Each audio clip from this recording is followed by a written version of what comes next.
Welcome to a new video. I hope it will be a nice video.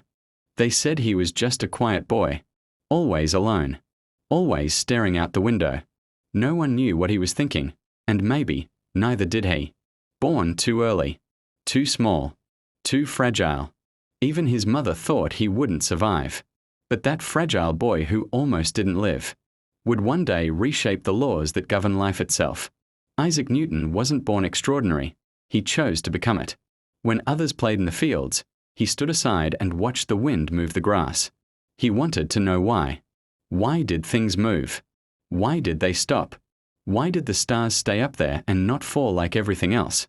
Most people grow up and stop asking why. Newton never did. He turned why into his weapon. He wasn't the loud one. He wasn't the strong one. He was the observer. He listened more than he spoke. And that silence was where the universe whispered its secrets. As a child, he built machines out of wood and metal scraps, windmills, clocks, sundials. Not for fame, not for money, but because his curiosity was louder than the world's noise. When the Great Plague struck England, killing thousands, the universities closed. Cambridge sent its students home. And while everyone feared death, Newton found peace in isolation. He returned to his family farm, alone. No teachers, no friends, no distractions. Just him, a notebook, and questions. And there, in silence, the universe revealed itself. He watched an apple fall from a tree. Everyone knows that story, but few understand the truth.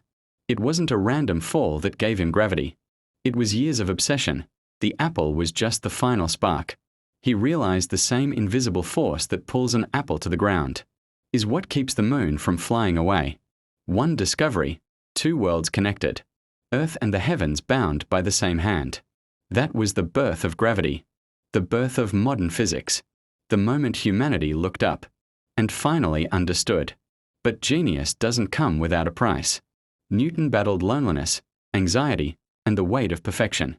He pushed himself past exhaustion, doubted his sanity, and still refused to stop. He once said, "I can calculate the motion of heavenly bodies, but not the madness of people." Even a man who defined the universe couldn't define the chaos of the human heart. He wrote Principia Mathematica, a book that changed everything, from science to engineering to the way we see time itself. The laws he discovered still control every movement in the universe. Every car that drives, every plane that flies, every rocket that leaves Earth, owes something to Newton's mind. But here's the truth. He wasn't chasing fame. He wasn't chasing money. He was chasing understanding. While others wanted recognition, Newton wanted clarity. He wanted to know what the world was made of, and why it behaves the way it does. He failed many times. He burned his hands experimenting with light and lenses. He almost blinded himself staring at the sun. But each failure pushed him closer to the answers. That's the thing about greatness. It's built from pain, not comfort. From patience, not applause. From silence, not noise. Newton turned isolation into his teacher. He turned failure into data.